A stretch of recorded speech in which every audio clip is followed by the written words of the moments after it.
반갑습니다. 저 방귀교회 김대선 형제라고 합니다. 아멘. 이제 하나님이 잠깐만. 예. 이제 성경을 통해서 하나님이 존재하시고 살아계신다는 것을 앞에 형제님께서 말씀해 주셨는데 이제 굉장히 중요한 어떤 좀 제가 설명을 좀 하려고 합니다. 그래서 과연 그러면 사람의 인생은 어떻게 시작되며 어떻게 끝나는가? 그리고 그리스도가 왜 우리의 구원자와 구속자가 되어야 되는지 오늘 잠깐 좀 제가 설명을 좀 해드리겠습니다. 먼저 아까 저기 형제님께서 말씀하셨죠. 하나님은 그분의 형상과 모양대로 사람을 창조하셨다. 이 아래쪽에 보면 창세기 1장 26절에 우리가 우리의 형상대로 우리의 모양을 따라 우리가 사람을 만듭시다. 27장 하나님은 7절 하나님은 그분 자신의 형상대로 사람을 창조하셨다 라고 말씀하셨는데 유독 모든 종류는 그대로 이렇게 종류대로 있으라고 해서 지어졌지만 이 사람만 성경에 보면 하나님이 그분의 형상과 모양대로 창조하셨다고 말씀을 하고 있습니다. 우리가 장갑을 한 예로 들 수 있습니다. 장갑은 손의 모양으로 만들어졌잖아요. 근데 장갑을 만든 목적은 장갑 안에 손이 들어가서 장갑이 어떤 일을 행할 때 이렇게 쓰임을 받게 하려고 만든 거잖아요. 뭘 만지든지 아니면 더러운 걸 처리할 때. 마찬가지로 하나님께서 사람을 만드신 이 종류대로 만드신 목적은 이렇게 하나님이 사람과 하나 되기를 원하시기 때문이라고 성경은 말하고 있습니다. 하나님이 생명으로 사람 안에 들어가기를 원하신다는 것입니다. 그래서 그분을 표현하고 대표하기를 바라시는 게 하나님의 원하심인데요. 자, 여기 보면 이 사람이 있습니다. 우리 사람은 보통 알고 있기를 믿지 않는 사람들도 사람이 죽으면 영혼이 사후세계로 떠나가고 몸은 땅에 묻힌다. 이렇게 다 알고 있잖아요, 보통은. 자, 그런데 한번 봐볼까요? 성경에는 다사무엘서 5장 23절에 사람은 영과 혼과 몸으로 되어 있다고 합니다. 영혼이 같이 붙어 있는 게 아니라 영과 혼과 몸은 분리되어 있습니다. 자, 영은 어떤 요소인지 한번 보겠습니다. 영은 하나님을 접촉하고 닮는 기관입니다. 사람 안에 가장 깊은 곳에 이 영이 있습니다. 영의 이 종류에는 양심과 직관과 교통이 포함되어 있는데, 자, 우리가 그러잖아요. 보통 양심에 대해서 말을 하잖아요. 뭐 죄를 지으려고 할 때, 왠지 불법을 행하려고 할 때 누가 말을 안 하지만 막 두근두근 하고 눈치를 보게 되고, 또 신호 위반을 하려고 자동차 운전을 하다가 신호 빨간불인데 가려고 하면 괜히 옆에 누가 쳐다보지 않나 이렇게 두리번 하게 되는 것이 바로 이 양심입니다. 양심. 이것만 봐도 영이 존재한다는 것을 알 수 있습니다. 직관과 교통까지 가지 않더라도 그래서 이 영이 있다는 것이고요. 그 다음에는 혼이 있습니다. 영을 쌓고 있는 혼이 존재하는데요. 이것은 하나님을 사랑하는 기관이고요. 정신적인 세계입니다. 생각하고 우리가 감정을 느끼고 그 다음에 어떤 의지를 행해서 어디를 가려고 하고 이런 모든 것들은 바로 혼의 기관에서 나온 겁니다. 자, 그 다음에 마지막으로 이 몸입니다. 이 몸. 이 육신적인 이 몸은 어떤 물질을 접촉하고 만지고 이렇게 하는 기관인데요. 그래서 성경에서 분명히 사람은 영과 혼과 몸으로 이 세 부분으로 이루어졌다고 말을 하고 있습니다. 또한 로마서 9장 23절과 24절에는 뭐라고 되어 있냐면 하나님께서 또 영광에 이르도록 예비하신 긍휼의 그릇들에 대하여 이 그릇은 우리라고 말합니다. 영광의 하나님을 우리는 담도록 예비된 이런 그릇이라고 성경에는 말합니다. 그래서 사람은 또한 하나님을 담는 그릇이라고 말을 하고 있습니다. 자, 이렇게 하나님을 이렇게 담는 그릇입니다. 그래서 아까 전에 보면 고린도후서 4장 7절에 우리는 이 보배를 질그릇 속에 담고 있다고 말을 하고 있습니다. 우리 믿는 이들은 이 보배이신 하나님의 생명으로 안에 담고 있는 것입니다. 자, 그 다음에 하나님을 아까 말했듯이 그릇 속에 이렇게 채운 사람, 그릇인 사람 안에 채운 사람을 뭐라고 한다고요? 믿는이라고 합니다. 믿는 사람, 믿는이라고 합니다. 자, 원래 이제 하나님께서 사람을 창조하셨을 때 굉장히 사람은 순수하고 깨끗했습니다. 원래 사람 처음 창조. 그래서 하나님이 심히 창조하고 나서 심히 기쁘다는 말을 그냥 일반적인 창조물에 대해서는 그렇게 심이라는 단어를 안 썼는데 이게 하나님이 사람을 창조하고 나서는 심히 기뻤다고 말을 하고 있어요. 그래서 창조할 때 순수하고 깨끗했습니다. 사람은. 자, 그러나 사람을 창조한 후에 에덴 동산에 이제 두게 됩니다. 그때 생명나무이신 하나님을 대표하는 생명나무가 있고 선하게 알게 하는 지식의 나무가 있었는데 그때 하나님이 먹지 말라고 했는데 이 선하게 지식의 나무 열매, 즉 죄의 열매를 먹음으로 말미암아 그때부터 인류의 조상 우리 아담과 하와가 이 죄의 열매를 먹음으로 말미암아 사람은 타락하게 돼버립니다. 하나님 생명나무를 먹어서 하나님 생명을 받아들였어야 되는데 이 지식의 나무 열매를 먹어서 죄가 들어오게 됩니다. 그래서 사람에게 뭐가 생깁니까? 죄가 들어와버립니다. 그 다음에 죄가 들어와서 생긴 이런 행위들이 뭐냐면 죄들입니다. 죄들. 자, 두 가지 문제가 생기는데요. 여기 한번 로마서 1장 29절을 다 같이 한번 읽어볼까요? 그들은 모든 불의와 사악과 탐욕과 악의가 가득하고 시기와 살인과 분쟁과 사기와 악행이 가득 차 있으며 자, 이렇게 죄가 들어와 버려서 사람은 이런 상태가 됐습니다. 불의하고 사악하고 탐욕이 가득하고 악의와 시기와 살인과 분쟁과 사기와 악행이 있는 상태로 떨어져 버립니다. 자, 이렇게 죄가 들어오죠. 여러 가지 죄들의 형태들이 나타납니다. 아까 시기, 살인, 미움, 거짓말 뭐 등등해서 여러 형태로 죄들의 형태들은 나타납니다. 자, 여기 한번 질문 한번 보겠습니다. 자기 혹시 거짓말 한 번도 안 하신 분 한번 살아오겠어요? 혹시 미운 말 한번 욕 한 번 안 해보신 분 한번 손들어보세요. 어쨌습니까? 우리 여 친구 오늘 초대했는데 욕 한 번 안 하고 살아왔는지 한번 물어보고 싶네요.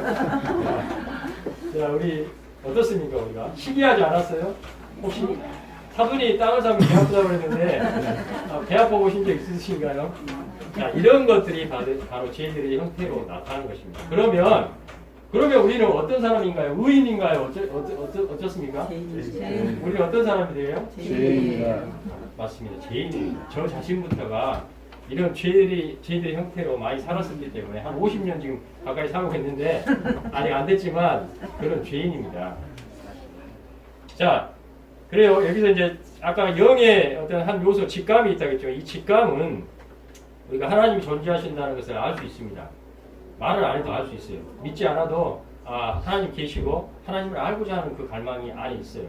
그래서 아까 형님이 이제 설명을 못 했는데 원래 그 사람 인류 영장 말고 그 가장 IQ가 높은 동물이 뭐죠? 침팬지라고 하죠. 침팬지. 자, 침팬지는 높아도 영이 없어요. 영이 없기 때문에 어디를 가가지고 누구를 경비하거나 막 찾으려고 하는 이런 것이 없어요. 왜?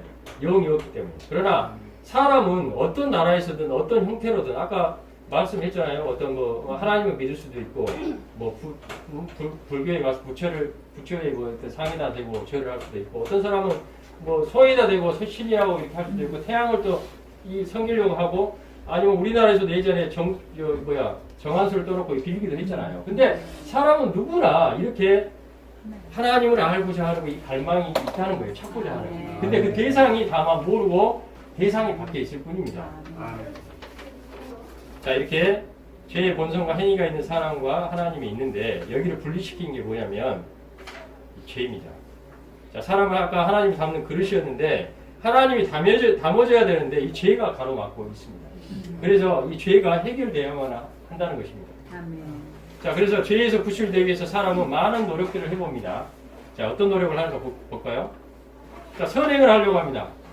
기부도 하고 착한 일, 봉사 이런 걸로 죄가 쉽게 줄 줄 알고 이런 걸 해보지만 쉽지 않습니다. 자, 교육, 학사, 석사, 박사 최고의 교육을 받아봅니다. 자, 중국에 맹자라고 있는데 맹자는 성선설을 주장했던 사람인데 원래 사람은 날 때부터 선했다. 그러나 살아가면서 이게 물들어서 이렇게 악해진 것이다. 그러면서 교육을 우리는 많이 받고 예절과 법도를 지키면 우리는 선하게 살 수 있다. 이렇게 주장했는데 사실 이런 맥락과 똑같습니다. 자, 두 번째로 도덕적입니다. 나는 법 없이도 살 수 있어. 여기서 혹시 법 없이도 살 수 있으시죠? 보통 이렇게 주장하는 분 있잖아요. 법 없이도 살 수 있다. 이렇게 도덕적이려고 합니다. 정말 나는 누가 말 안 해도 내 스스로 나는 의롭게 죄 안 짓고 살 수 있다. 이렇게 하지만 심지어 보통 보면 산에 가가지고 혼자 돌 닦으신 분도 있잖아요. 근데 물을 한번 내가 어디 예를 한번 뉴스에 나오는 영상인데 물을 한번 들어갔다가 물방울 뜯다가 가지고 올라가는데 되게 거리가 좀 꽤 멀었나 봐요. 근데 가다가 물동이를 한번 엎질렀어요. 한 번은 참았어요. 또 가다가 또 한 번 엎질르니까 물동이를 바로 차면서 이제 이런 상태가 되는 거예요. 이제 한순간에 이렇게 도덕적으로 이렇게 뭔가 죄에서 구출되려고 하는 거. 아까 종교, 하나님을 믿는 것도 있지만 여러 다른 종교를 하면서 자기가 죄에서 벗어나 보려고 사람들은 많이 노력합니다. 그러나 어떻게 됩니까? 그 무엇도 죄에서 해결할 수도 없고 사람을 구원할 수가 없습니다. 그 이유가 바로 성경에 있는데요. 자, 여기 히브리서 9장 22절을 한번 읽어볼까요? 피 흘림이 없은즉 사함이 없느니라. 자, 여기 피 흘림은 바로 죽는 것을 의미합니다. 하나님은 아까 전지전능하실 뿐 아니라 하나님은 거룩하시고 영광스럽고 의로우신 분인데 하나님은 의의 법처럼 딱 매이신 분이세요. 그래서 하나님 앞에 죄를 지으면 반드시 모든 사람이든 동물이든 다 죽어야만 하는데 죽어야 합니다. 그래야 해결됩니다. 그래서 하나님께서 사람의 죄를 해결하신 방법은 피 흘림 즉 죽음을 통해서인 것입니다. 자, 구약에 예수님이 오시기 전에 구약 시대에는 어떻게 했는지 한번 볼까요? 자, 구약에서는 사람이 죄를 지으면 소나 양을 끌고 제사장한테 갑니다. 그러면 제사장이 소와 양에게 안수를 합니다. 그 다음에 소나 양을 잡아가지고 그 피를 하나님의 성막과 제단 위에 갖다가 이렇게 뿌리면 그때 사함을 받습니다. 구약에서는 이렇게 했어요. 그러면 어떻게 했어요? 사람이 한 번만 죄를 짓지 않잖아요.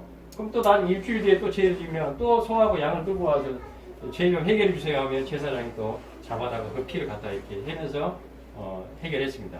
여기 한번 읽어볼까요? 제사장들은 날마다 먼저 자신의 죄들에 대한 희생 제물을 드리고 그 다음에는 백성의 죄들에 대해 드렸는데 이런 식으로 날마다 죄를 진 사람은 날마다 이렇게 가져가야만 됐습니다.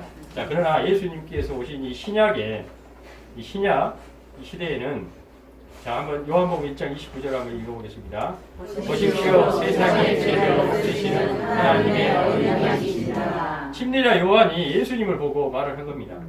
세상 죄를 없으시는 하나님의 어린 양이다. 이제 살아있는 동물이 아니라 바로 예수님이 모든 그 재물의 대표로 해서 인류를 위해서 세상 죄를 짊어지고 십자가에 죽으셨다는 것을 말씀하고 있습니다. 그래서 자신을 제물로 드리심으로 단 한 번만에 죄의 문제를 최종적으로 영원히 해결하셨고요. 그래서 히브리서 7장에는 그분은 그와 같이 하실 필요가 없으십니다. 왜냐하면 그분은 자신을 들이시어 한 번만에 영원히 그 일을 이루셨기 때문입니다. 라고 말을 하고 있습니다. 이분은 다시 또 죽으실 필요가 없어요. 영원히 다 해결을 하셨습니다. 자, 죄의 문제를 해결하기 오시기 위해 그리스도께서 오셨는데요. 마태복음 1장 21절 한번 읽어보겠습니다. 이름을 예수라 부르시오. 왜냐하면 바로 그분께서 자기 백성을 그들의 죄들에서 구원하실 것이기 때문입니다. 예수님이 바로 자기 백성들의 인류를 그들의 죄들에서 구원하실 것이라고 분명히 성경에서 말을 하고 계십니다. 아멘. 자, 그러면 어떻게 그분께서 이런 구속하고 구원하시는지 그 과정을 한번 봐보겠습니다. 자, 하나님이 계셨죠. 하나님이 예수님과 다 같이 계셨죠. 하나님이 육신돼서 오십니다. 자, 처녀 마리아에게서 성령으로 잉태되어서 이 땅에 오시죠. 자, 그 다음에 똑같은 인간의 생활을 삽니다. 그분은 신성을 가지고 계신 분이었는데 33년 반 동안 인간 생활을 사시다가 십자가에 못 박혀 죽으십니다. 이때에 모든 인류의 죄를 다 짊어지시고 십자가에 아까 어린 양으로서 하나님께 심판받아서 죽으십니다. 이때 군병들에게 참으로 옆구리를 찔리는데 일반 사람들은 피만 나오지만 여기서는 예수님은 피와 물을 흘리셨다고 말을 하고 있는데 아무튼 이런 보혈로 한 번의 피로 말미암아 우리는 다 구원받을 수 있는 상태가 됐습니다. 그 다음에 똑같이 장사되셨죠. 근데 몇 가지를 사람하고 비슷해요. 근데 장사되시고 유일하게 예수님만 어떻게 되셨냐면 부활하셨어요. 3일 만에 부활하시고 승천하셔서 생명 주는 영, 공기와 같은 영이 되셨습니다. 호흡할 수 있는 영이 되셨어요. 예전에 2000년 전에는 제자들과 이스라엘 백성에게 나타나셨어요. 앞에 보일 수 있는 사람이 있어서 그 사람들에게만 영향력을 끼쳤지만 이제 예수님은 공기와 같은 생명 주는 영이 되셔서 이제 호흡처럼 우리가 받아들일 수 있는 분이 되셨다는 것입니다. 아멘. 그래서 어떻게 하냐? 아까 영이 죽었죠. 사람이 죄로 말미암아 혼이 부패됐고 몸이 육체가 되어버렸는데 이 사람 안에 다시 그분을 받아들일 때 다시 영 안에 자신을 분배하심으로 다시 영을 살리시고 혼을 또 깨끗게 하시고 또 몸을 영광스럽게 하신다는 것이 이분의 생명을 분배하는 이 과정이라고 볼 수 있겠습니다. 자, 이렇게 그리스도께서 십자가에 피를 흘리심으로 우리의 죄를 씻고 깨끗하게 하셨습니다. 자, 죄 있는 상태의 그릇입니다. 자, 그런데 어쨌습니까? 예수님께서 해결해 주셔서 그릇이 깨끗해졌습니다. 그릇이 깨끗하게 된 사람은 아까 생명 주는 영으로 완결되신 하나님을 담을 수가 있게 된 것입니다. 자, 여기 하나님을 이렇게 말이죠. 이렇게 담는 게 자, 이게 하나님을 담는 것이 뭐라고요? 인생의 목적입니다. 이것을 위해서 오늘 초대되어 계신 분들, 여기 계신 분들이 저뿐만 아니라 다 지어진 것입니다. 이게 참된 목적입니다. 그래서 이것을 하나님께서는 여기 계신 분들에게 다 이루셨습니다. 또 이루실 필요가 없습니다. 다 이루어 놓으셨습니다. 자, 그래서 제가 여기 계신 분들에게 다 한 가지의 부탁과 요청을 드리겠습니다. 먼저 이게 이제 아까 받아들이는 길에 대해서 제가 말씀을 드릴 텐데 이후에 마음을 좀 활짝 여셔서 이 성경과 하나님의 말씀에 마음을 좀 활짝 여셔서 받아들였으면 좋을 것 같습니다. 자, 먼저 아까 그런 생명을 받아들일 수 있는 길을 한번 제가 설명하겠습니다. 자, 하나님 받아들인 길. 자, 첫 번째입니다.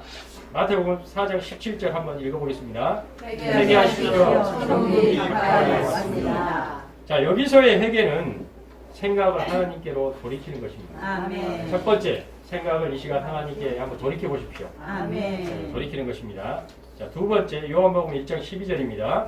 그분을 영접한 사람들, 그분의 이름을 믿는 모든 사람에게는 하나님의 자녀가 되는 권위를 주셨다.